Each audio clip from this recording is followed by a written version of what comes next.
Hello student, कैसे हैं आप सब। एक बार फिर से आप सबका स्वागत है गैलेक्सी क्लासेस के यूट्यूब चैनल पे। आज हम जो डिस्कस करने वाले हैं वो है हमारा SSC CGL PYQ previous year questions का सेशन, जिसमें आज हम 21 जुलाई के पहले शिफ्ट को डिस्कस करेंगे। 21 जुलाई के इस फर्स्ट शिफ्ट में पूछे गए जनरल अवेयरनेस के उन सभी 25 के 25 क्वेश्चंस के आंसर्स को डिटेल में जानने की कोशिश करेंगे।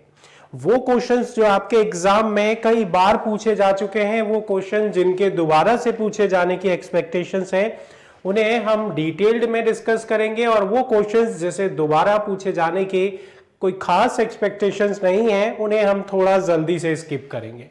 रीजन इसके बिहाइंड क्या है कि जो करंट अफेयर के क्वेश्चंस होंगे वो दोबारा रिपीट नहीं होंगे। स्टैटिक जीके का पोर्शन या फैक्ट बेसिस क्वेश्चन या फिर बेसिक आपके क्वेश्चंस, उनको रिपीट किया जाता है, कई बार पूछा जाता है। एसएससी के हम किसी और अन्य एग्जाम की बात करें तो उन सभी एग्जामों में भी आपको इन क्वेश्चंस के रिपीटेड क्वेश्चंस नजर आएंगे। तो सबसे पहले अगर हम बात करें इस 21 जुलाई के शिफ्ट का सबसे पहला क्वेश्चन, भाई आप देखें जो फर्स्ट क्वेश्चन है ना वो ही आपका क्लासिकल डांस से आ गया। पहला ही क्वेश्चन क्लासिकल डांस फॉर्म से संबंधित है। और अगर हम समझें शास्त्रीय नृत्य की बात करें तो शास्त्रीय नृत्य और उसमें पारंगत जो व्यक्तित्व हैं उनसे संबंधित क्वेश्चन आपके एग्जाम में जरूर से जरूर पूछे जाते हैं। 1 से 2 क्वेश्चन आपके इस पार्ट से होते हैं। तो ये वाला पोर्शन आपको बहुत स्ट्रांग करना है। और वो स्ट्रांग होगा कैसे? वो स्ट्रांग होगा प्रीवियस ईयर क्वेश्चन से। तो इसीलिए ये जो हमारा पीवाईक्यू वाला सेशन है, कंटिन्यू इसमें आप लगे रहिएगा, जुड़े रहिएगा, जिससे आपको डेफिनेटली बेनिफिट देखने को जरूर मिलेगा जब कभी आप किसी एग्जाम को फेस करेंगे, किसी एसएससी के एग्जाम को फेस करेंगे। अगर आप SSC CGL CHSL CPO MTS exam की प्रिपरेशन कर रहे हैं तो आप सबके लिए ये एक बहुत अच्छा प्लेटफॉर्म है। आप इसे अपने उन दोस्तों के साथ भी शेयर कीजिएगा जो एसएससी के एग्जाम की प्रिपरेशन करते हैं। आई थिंक आपने ये क्वेश्चन रीड कर लिया होगा। अब आप कोशिश करें इस क्वेश्चन के आंसर करने की। मैं एक बार इसे रीड करता हूं और इसके आंसर को आप सभी को समझाने की कोशिश करता हूं। सबसे पहले आप इसमें समझना इसने इस क्वेश्चन में क्या पूछा है। इस क्वेश्चन की बात की जाए तो इसमें इन्होंने जो पूछा है, अदिति मंगल दास was conferred the Mahari Award for dance in 2022 for which of the following dance form? भाई वो कौन सा डांस फॉर्म है जिसके लिए अदिति मंगल दास को कौन सा सम्मान दिया जा रहा है? महरी अवार्ड से सम्मानित किया जा रहा है। महरी अवार्ड से सम्मानित किया जा रहा है। तो आप ध्यान रखना, ये जो अदिति मंगल दास है ये कथक डांस फॉर्म की नृत्यिका है। कथक डांस फॉर्म की नृत्यिका है। यदि हम कथक की बात करें नॉर्थ इंडिया या फिर उत्तर प्रदेश का, ये फेमस क्लासिकल डांस फॉर्म है। कथक जिसके फेमस डांसर्स या नृत्यक जिन्हें आपने नाम सुना होगा पंडित बिरजू महाराज, और पंडित बिरजू महाराज के साथ साथ कुमुदिनी श्रीमती कुमुदिनी लखारिया पंडित बिरजू महाराज, इन दोनों से इन्होंने शिक्षा ग्रहण की है। अदिति मंगल दास ने इनसे शिक्षा ग्रहण की है। तो आप ध्यान रखना, ये जो आपका पहला क्वेश्चन है, फर्स्ट क्वेश्चन है, इसका आंसर क्या हो जाएगा? Option number B. Option number B जिसे हम बोलेंगे कथक। ठीक है, तो इसका आंसर हो जाएगा कथक। नेक्स्ट हम देखेंगे हमारे अगले क्वेश्चंस को, दूसरे क्वेश्चंस को।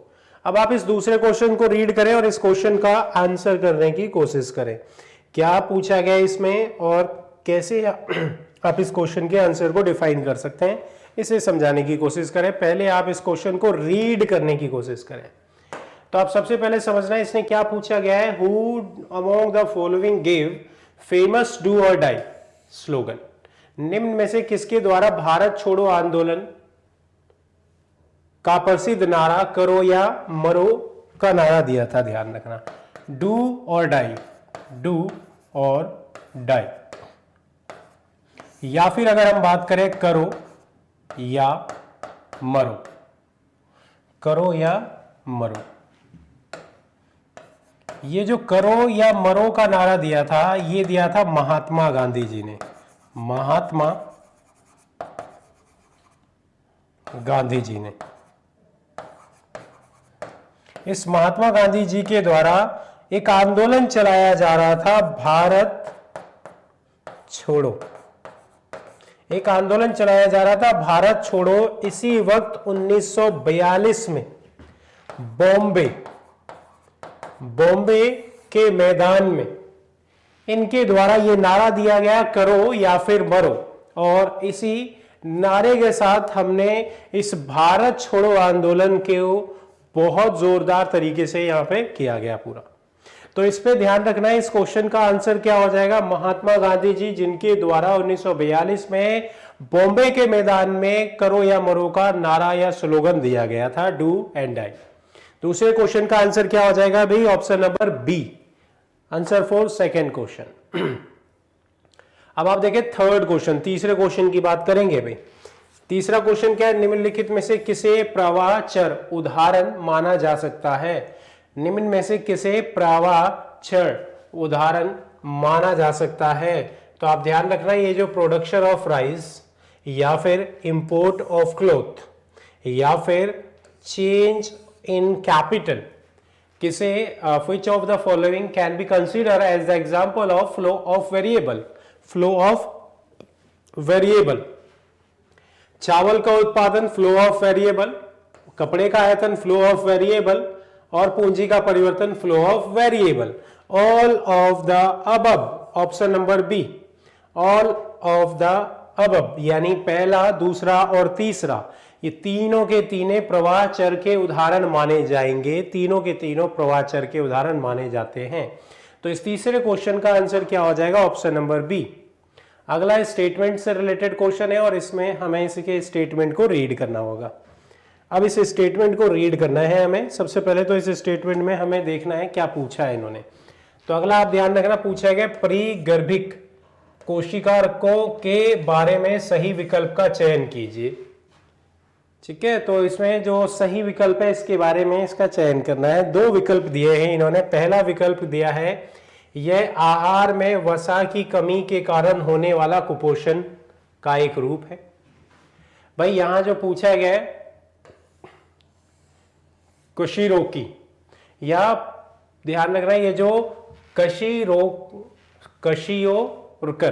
कशियोरकर, ये जो एक इलनेस है ये किसकी वजह से आती है, आहार में वसा की कमी के कारण ये बीमारी उत्पन्न होती है। दूसरा, जिन बच्चों को परिगर्भिक रोग हो जाता है वे ठीक से बढ़ या विकसित नहीं हो पाते और अपने शेष जीवन के लिए नाटे रह सकते हैं। बिल्कुल भी नहीं, ये कथन बिल्कुल गलत है। इसमें नाटे रहने का कोई मैटर नहीं करता, मेडिसिन दवाई लेकर इसका इलाज हो जाएगा। तो इस दूसरे क्वेश्चन में हम अगर बात करें तो कौन सा वाला स्टेटमेंट सही होगा, सिर्फ और सिर्फ ओनली बी। इसमें अगर हम राइट स्टेटमेंट की बात, इसमें देखो क्वेश्चंस को दोबारा पढ़े, कौन सा विकल्प सही, सही विकल्प का चयन कीजिए, सही विकल्प का चयन कीजिए। तो इसमें सही विकल्प का चयन करना है हमें। हमने ये दोनों स्टेटमेंट पढ़ ली, इसके बाद दोबारा से हम इसे समझेंगे। पहली स्टेटमेंट में बोला यह आहार में वसा की कमी के कारण होने वाला कुपोषण का एक रूप है। क्या ये कुपोषण का एक रूप है? नहीं।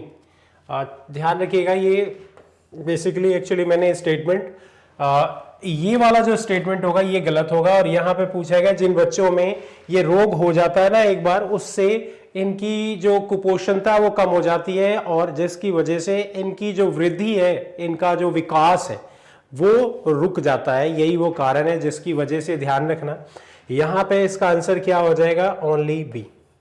B, only B statement is correct. B statement सही है, ए स्टेटमेंट सही नहीं माना जाएगा यहाँ पे, क्योंकि आहार की कमी के कारण ऐसा क्रिएट नहीं होता। ध्यान रखना, आहार में वसा के कारण ऐसा नहीं होगा, क्योंकि आहार में और भी बहुत सारी चीजें होती हैं उसमें। ठीक है, तो चौथे क्वेश्चन का आंसर क्या हो जाएगा, ऑप्शन नंबर बी। नेक्स्ट हम देखते हैं पांचवा क्वेश्चन, फिफ्थ क्वेश्चन।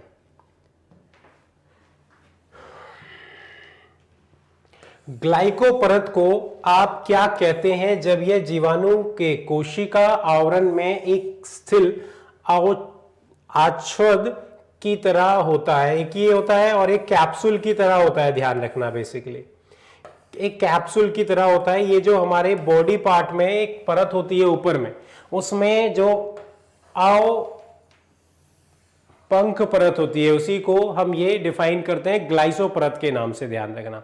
इसका आंसर क्या हो जाएगा? Slime layer, slime layer.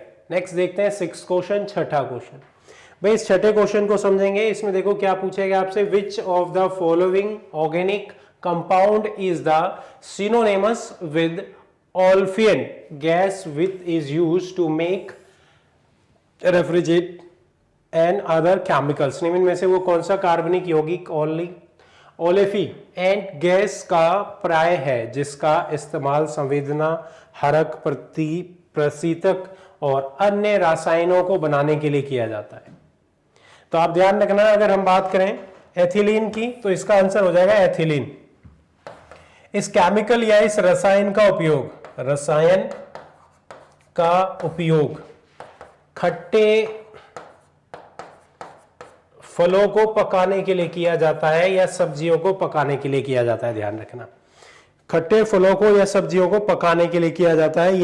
यदि हम बात करें तो इसका सूत्र क्या होता है? C2H4, C2H4, या फिर हम इसे एक और तरीके से, एक और फॉर्मूले से डिफाइन कर सकते हैं, H2C। ठीक है, तो इसका ये फॉर्मूला हो गया, ये इसका सूत्र हो गया, ये इसका रासायनिक सूत्र हो गया। तो दूसरे क्वेश्चन का आंसर क्या हो जाएगा? छठे क्वेश्चन का आंसर हो जाएगा ऑप्शन नंबर ए। नेक्स्ट है हमारा 7th यानी 7वां क्वेश्चन। आज है भाई 7वें क्वेश्चन को देखें और बताएं इस क्वेश्चन में क्या होगा इसका आंसर।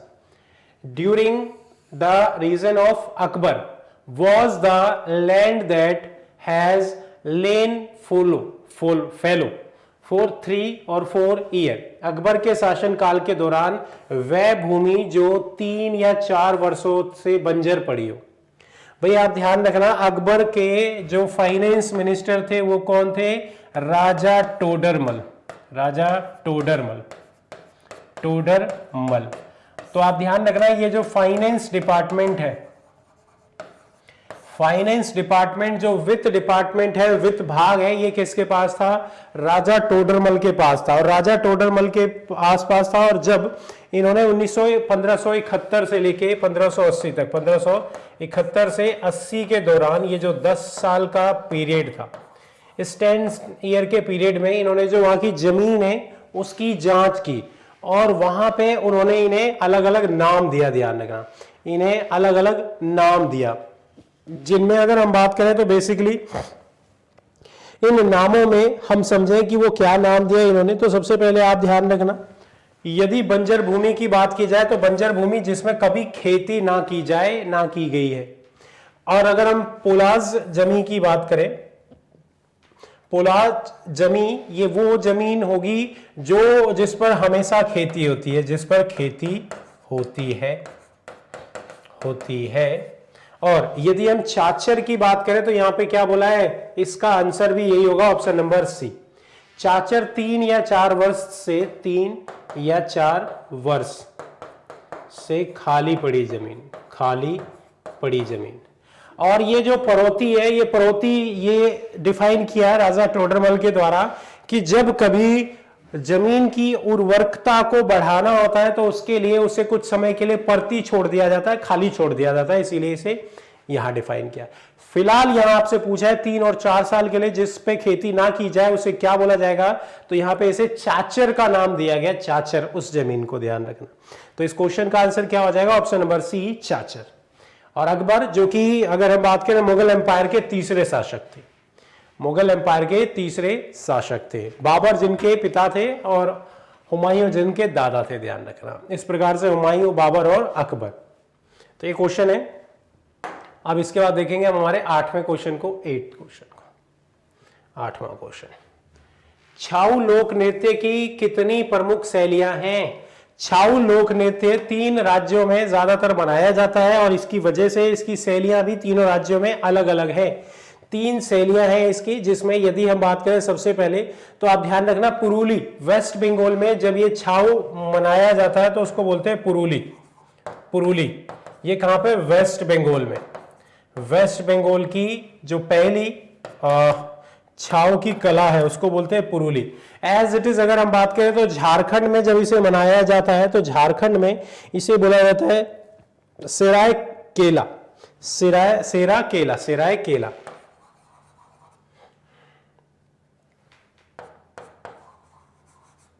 सेराय केला ये है झारखंड में। और यदि हम बात करें उड़ीसा की, उड़ीसा में जब ये छाऊ डांस फॉर्म, छाऊ की तीसरी कला उड़ीसा में देखने को मिलती है, और उड़ीसा इसे किस नाम से जानता है, तो उड़ीसा इसे बोलता है मयूरगंज, मयूरगंज, मयूरगंज,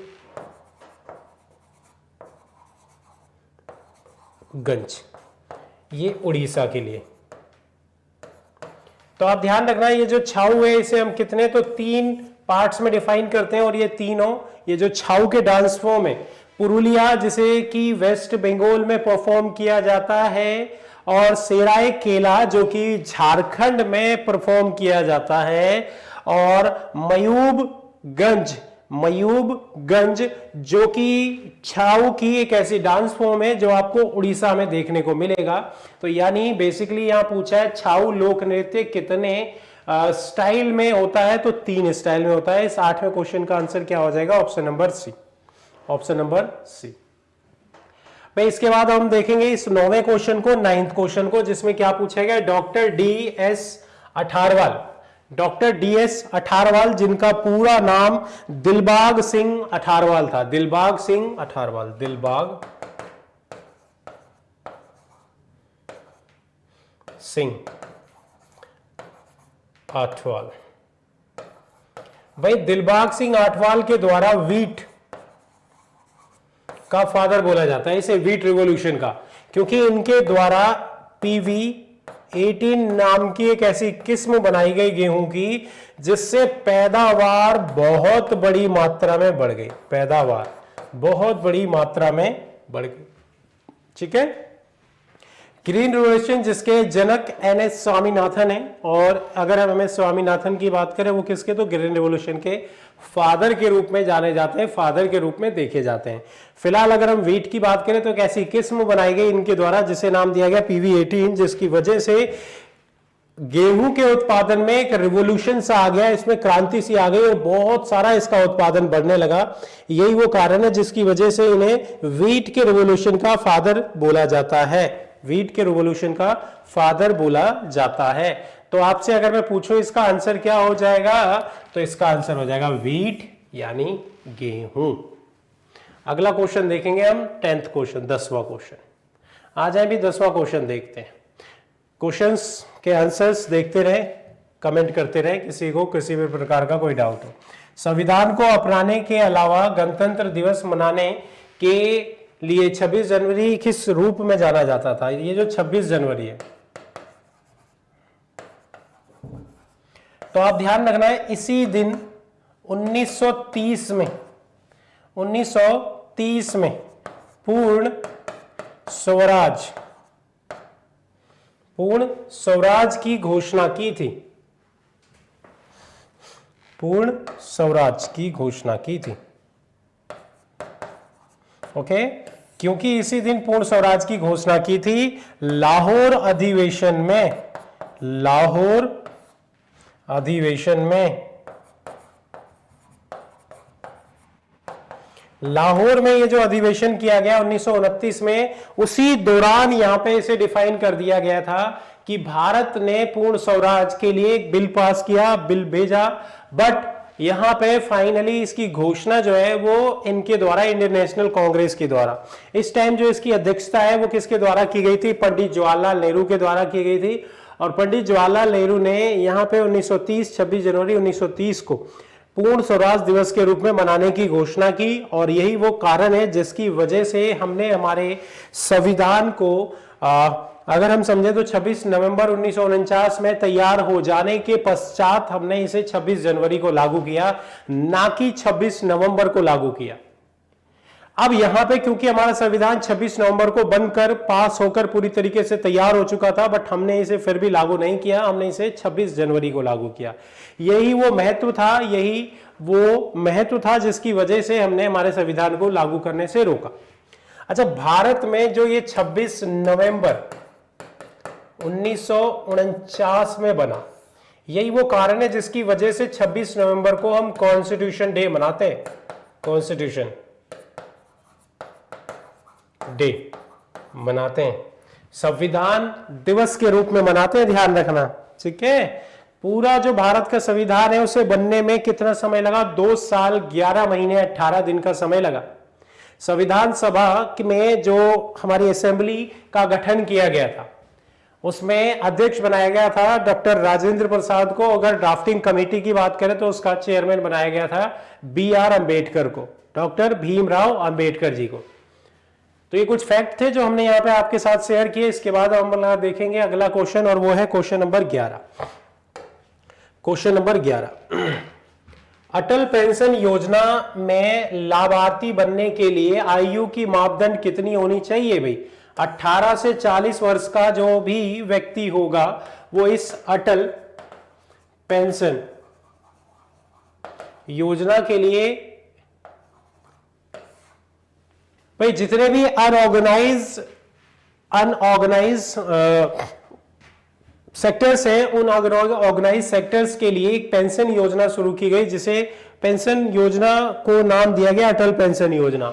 और यह अटल पेंशन योजना 2015 में स्टार्ट की गई। कब की गई? तो 2015 में अटल पेंशन योजना।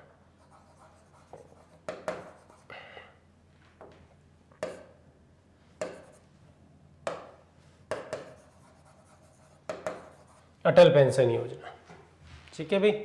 तो आप इसे नोट डाउन कर लीजिएगा, इसका आंसर हो जाएगा ए, जिसके तहत आपको एक सर्टेन अमाउंट देना होगा 40 साल तक, और 60 साल के होने के बाद आपको एक निश्चित अमाउंट में 1000, 2000, 2000, 3000 के अकॉर्डिंग आपके पास पेंशन आएगा पर मंथ। अगला पूछेगा, भारत में अधिकांश भागों में जून से सितंबर के दौरान वर्षा होती है, इसका क्या फैक्ट है? अधिकांश भागों में जो वर्षा होती है वो जून से सितंबर तक होती है। इसका जो मेन कारण है वो ये है, due to the south west monsoon. भाई जो पश्चिमी मानसून के कारण ऐसा होता है, और जब ये मानसून दोबारा वापस जाता है ना, उस वक्त भी वर्षा करते हुए जाता है। तो उस वक्त ध्यान रखना, अक्टूबर, नवंबर और दिसंबर तक ये वर्षा करता है। कई राज्यों में वर्षा करता हुआ जाता है, क्योंकि जब ये मानसून वापस लौट कर जाता है, वो कारण है जिसकी वजह से वर्षा देखने को मिलती है।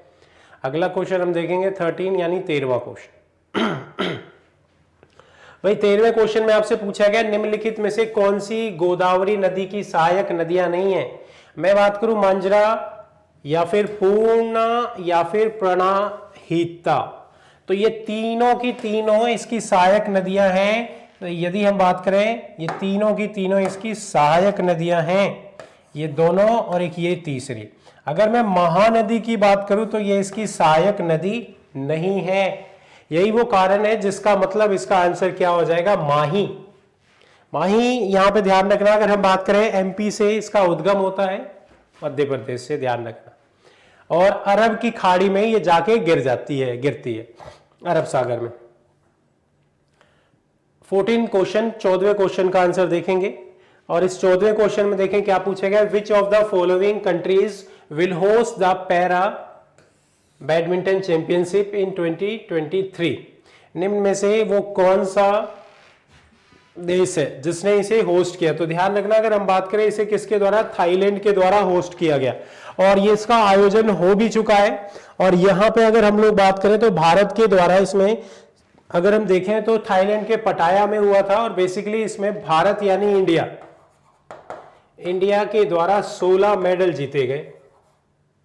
इंडिया के द्वारा इसमें जो टोटल मेडल जीते गए उनकी संख्या कितनी है? तो 16 मेडल्स जीते गए, ध्यान रखना, जिसमें हमारे पास जो गोल्ड थे वो कितने थे? 4 गोल्ड। 4 गोल्ड के साथ हम अगर समझें तो 16 मेडल जीते गए इस बैडमिंटन चैंपियनशिप में, पैरा बैडमिंटन चैंपियनशिप 2023 का, जो कि थाईलैंड में हुआ। कब? तो मई के महीने में, मई में इसका आयोजन हो चुका है। नेक्स्ट देखेंगे 15 यानी 15वां क्वेश्चन। 15 बोलते 15वां क्वेश्चन, और इस 15वें क्वेश्चन में पूछा गया निम्नलिखित में से किस स्वतंत्रता सेनानी की साइमन कमीशन के खिलाफ, ये जो साइमन कमीशन है, साइमन कमीशन,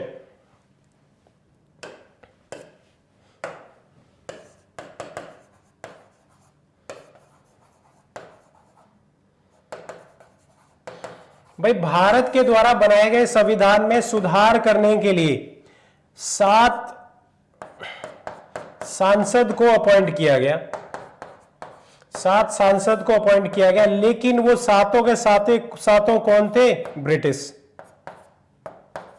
सातों के सातों जो सांसद थे वो थे ब्रिटिश,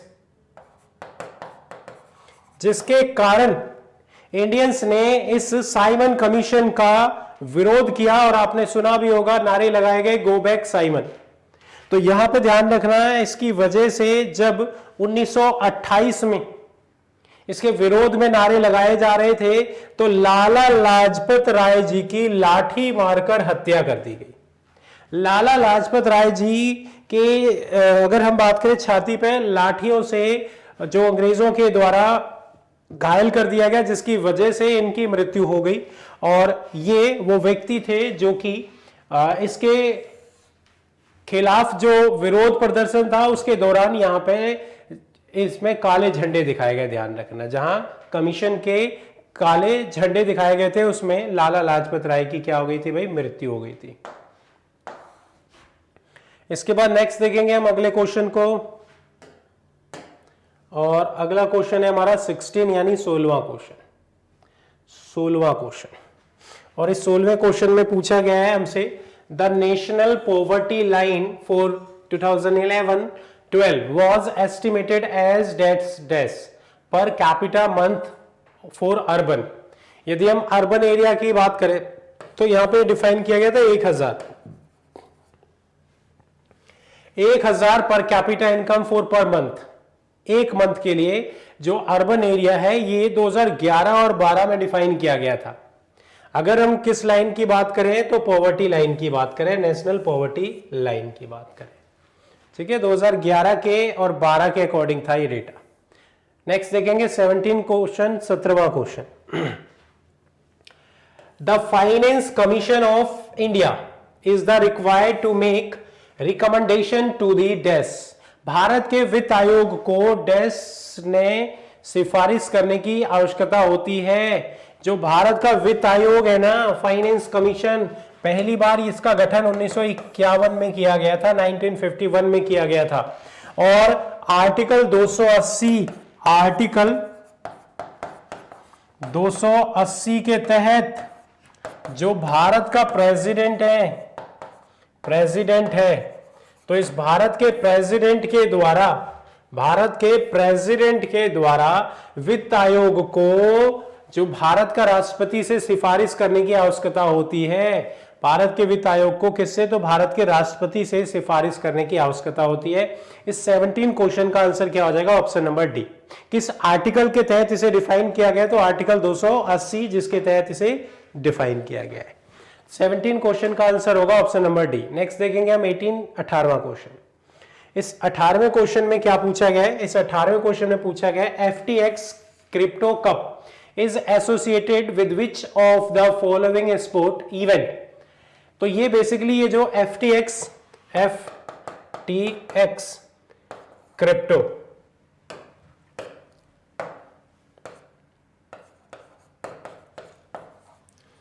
कप, इसका आयोजन किस स्पोर्ट में किया जाता है? चेस में किया जाता है, चेस।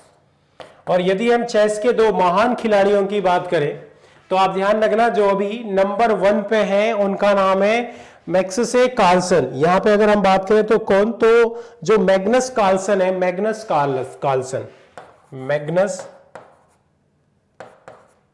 कार्लसन, ये वर्ल्ड के चेस के नंबर 1 प्लेयर हैं, चेस के नंबर 1 प्लेयर हैं। और इस FTX क्रिप्टो कप की इस प्रतियोगिता में जब इनका सामना प्रज्ञानंद से हुआ और उस प्रज्ञानंद के द्वारा यहां पे ध्यान रखना इन्हें हार का सामना करना पड़ा। ये जो कार्लसन है इनको हार का सामना करना पड़ा बेसिकली, इसके अंतर्गत ध्यान रखना। तो ये चेस के जो स्पोर्ट्स की बात करें उस स्पोर्ट्स में बेसिकली ये हार गए थे, बट उसके बावजूद यहां पे क्योंकि इनके अंक ज्यादा थे जिसकी वजह से ये पहले पायदान पे रहे। दूसरे पायदान पे अगर हम बात करें तो कौन रहे? प्रज्ञानंद, भारत के Praggnanandhaa, young grandmaster. Next देखेंगे हम हमारे 19th क्वेश्चन को, 19वें क्वेश्चन को। भाई ये जो 19वां क्वेश्चन है इसमें पूछा गया फरवरी 2021 में निम्नलिखित में से किस मामले में न्यायालय ने कहा कि दो वयस्कों द्वारा विवाह करने का निर्णय लेने के बाद परिवार की सहमति की कोई आवश्यकता नहीं होती है। तो ये Lakshmibai Chandragi versus the state of Karnataka, ये जो केस चल रहा था इस केस में इसके बारे में बताया गया कि यदि दो वयस्क हैं उनके द्वारा विवाह किया जाता है तो उनके पेरेंट्स की सहमति की कोई आवश्यकता नहीं है। इस केस के थ्रू इसे डिफाइन किया गया कोर्ट के द्वारा, अगर वो दोनों वयस्क हैं इस कंडीशन में। ऑप्शन नंबर 19 का आंसर हो जाएगा बी। नेक्स्ट है हमारा 20वां क्वेश्चन। इस 20वें क्वेश्चन में देखें क्या पूछा गया है। ये क्वेश्चन बार बार पूछा जाता है, इंपॉर्टेंट क्वेश्चन है। यदि आपसे पूछा जाए कि भारत में जो फंडामेंटल राइट्स हैं, भारत में जो फंडामेंटल राइट्स हैं इसे कहां पे डिफाइन किया गया है, तो भारत का जो संविधान का पार्ट 3 है, इस पार्ट 3 में हम आर्टिकल की बात करें तो ध्यान रखना आर्टिकल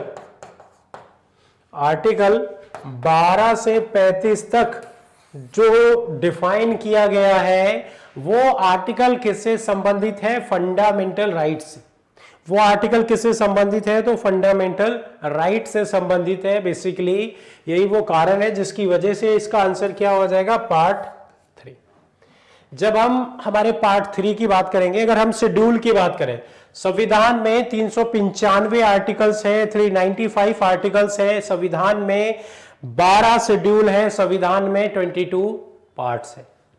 तो इस तरीके से हम हमारे संविधान को 22 भाग, 12 शेड्यूल और 395 अनुच्छेद आर्टिकल्स में डिफाइन करते हैं। 20वें क्वेश्चन का आंसर क्या हो जाएगा? Option number B. 21वां क्वेश्चन, 21st क्वेश्चन। कौशल महाजनपद 6ठी शताब्दी ईसा पूर्व वर्तमान में किसका एक भाग है? कौशल जनपद जो अयोध्या से संबंधित था, तो ये किसका भाग है? उत्तर प्रदेश का। किसका भाग है? उत्तर प्रदेश का। ध्यान रखना कौशल प्रदेश। तो बेसिकली इसका आंसर क्या हो जाएगा? यूपी, उत्तर प्रदेश। ये अयोध्या वाले पोर्शंस को हम बात करेंगे, ध्यान रखना कौशल प्रदेश के नाम से जाना जाता था। नेक्स्ट है हमारा 22वां क्वेश्चन। तो इस 22वें क्वेश्चन में क्या पूछा गया इसे समझेंगे हम। इस 22वें क्वेश्चन में क्या पूछा गया इसे समझेंगे। तो बेसिकली अगर हम इस 22वें क्वेश्चन की बात करें, यहां पे पूछा गया who among the following won the Padma award for the year 2023 for his effort of reviving the traditional art making Etikoppaka toys by the adoption of eco friendly technology. तो आप ध्यान रखना, यदि हम बात करें हाल ही में ये जो इको फ्रेंडली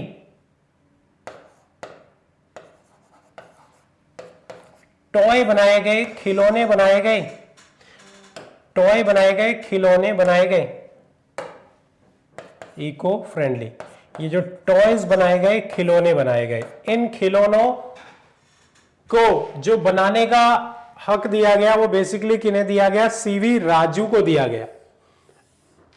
सीवी राजू जो कि लकड़ी से इन्होंने टॉयज बनाए और उन टॉयज के लिए यहां पे इन्हें पद्म अवार्ड से 2023 में सम्मानित किया जाने के बात की गई, ध्यान रखना। और इसी वजह से ताकि लोगों को प्रोत्साहन मिले और वो लोग भी ऐसे कार्य करें।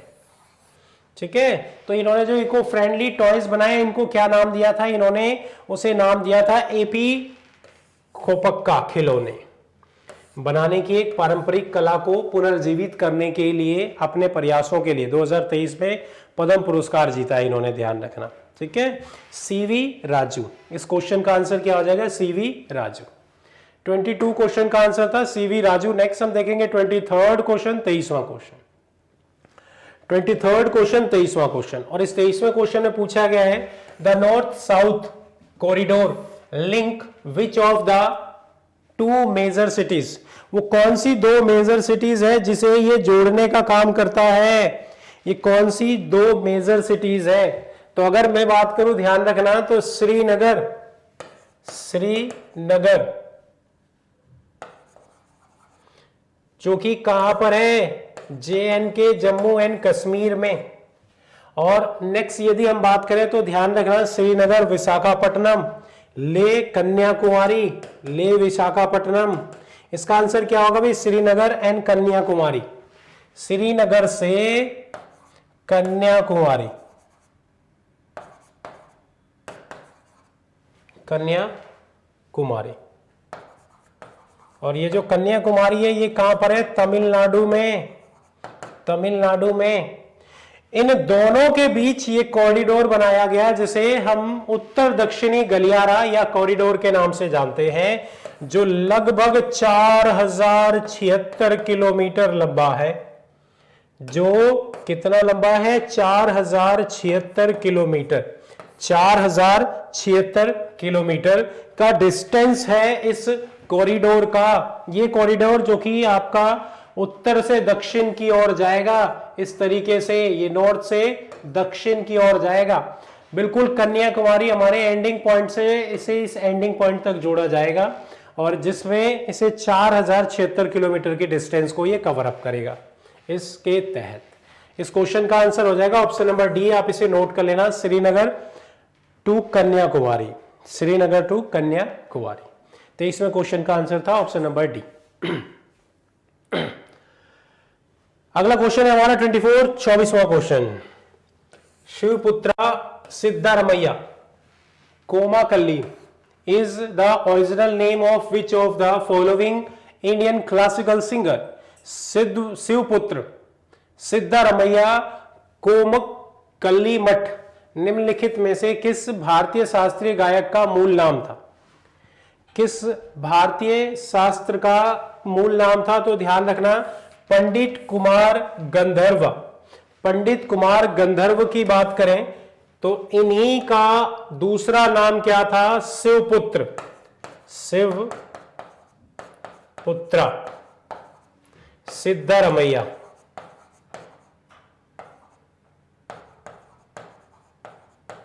सिद्धारमैया कोमकल्ली, कोमकल्ली, कोमकल्ली मठ। शिवपुत्र सिद्धारमैया कोमकल्ली मठ, जो कि इनका दूसरा नाम है किसका? तो पंडित कुमार गंधर्व का। यदि हम पंडित कुमार गंधर्व की बात करें तो इन्हें संगीत नाटक अकेडमी अवार्ड से सम्मानित किया गया। संगीत नाटक अकेडमी अवार्ड से इन्हें सम्मानित किया गया। 24th क्वेश्चन का आंसर हो जाएगा ऑप्शन नंबर ए। नेक्स्ट हम देखेंगे 25th क्वेश्चन, 25वां क्वेश्चन। 25th क्वेश्चन, 25वां क्वेश्चन। तो इस 25वें क्वेश्चन की हम बात करेंगे जिसमें आपसे क्या पूछे गए? In which year did John Newland produce the law of octaves and invocative of concept of proposing the periodic of chemical element arranged in the order to atomic weight। जैसे जैसे वेट होगा वैसे उसके अकॉर्डिंग इन्होंने ये एक periodic table बनाई। किसके द्वारा? जॉन न्यूलैंड के द्वारा। परमाणु भार के क्रम के व्यवस्थित रासायनिक के आधार पर तत्वों की आवृत्ति प्रस्ताव देते हुए एक नवोन्मेषी अवधारणा बनाई। और इसी वजह से इसे हम यहां पे डिफाइन करते हैं 1865 में, ध्यान रखना 1864 में या फिर 1865 में इसे डिफाइन किया था इन्होंने, law of octaves. Law of octaves इसका आंसर हो जाएगा किसके द्वारा, जॉन न्यूलैंड के द्वारा। तो ये थे हमारे आज के सेशन के 25 क्वेश्चन जो हमने यहाँ पे डिस्कस किए। भाई यदि हम समझें तो यहाँ पे जो हमने अभी डिस्कस किया वो हमारा चल रहा था सीजीएल का PYQ previous year question session, और इस पीवाईक्यू सेशन में हमने आज जो डिस्कस किए वो थे शिफ्ट 1 के क्वेश्चन। शिफ्ट 1 के क्वेश्चन कब के, तो 21 जुलाई के, 21 जुलाई 2023 का जो पहला शिफ्ट है उनके क्वेश्चंस को हमने डिस्कस किया। भाई जो हमारी क्लासेस है ध्यान रखना वो मॉर्निंग में 9 AM से स्टार्ट होती है। मॉर्निंग में 9 AM से हमारी क्लासेस स्टार्ट होती है, जिसे आप डेली बेसिस पे देख सकते हैं, जहां फिलहाल हम सीजीएल के पीवाईक्यू प्रीवियस ईयर क्वेश्चंस को डिस्कस कर रहे हैं। ये वो पीवाईक्यू हैं जो अभी हाल ही में आपके एग्जाम्स हुए थे जुलाई के महीने में सीजीएल के, उन्हीं को हम यहाँ पे डिफाइन कर रहे हैं। आप इस वीडियो को उन सभी दोस्तों के साथ शेयर कर सकते हैं वो जो एसएससी के एग्जाम की प्रिपरेशन कर रहे हैं, एसएससी के, चाहे वो किसी और अन्य एग्जाम की प्रिपरेशन कर रहे हो। ठीक है, आज के सेशन को हम यहीं पर समाप्त करेंगे। आप सभी का जुड़े रहने के लिए धन्यवाद, और आपका किसी भी प्रकार का कोई डाउट हो तो आप कमेंट करके पूछ सकते हैं। इसी के साथ इस वीडियो को हम यहीं पर समाप्त करते हैं। धन्यवाद।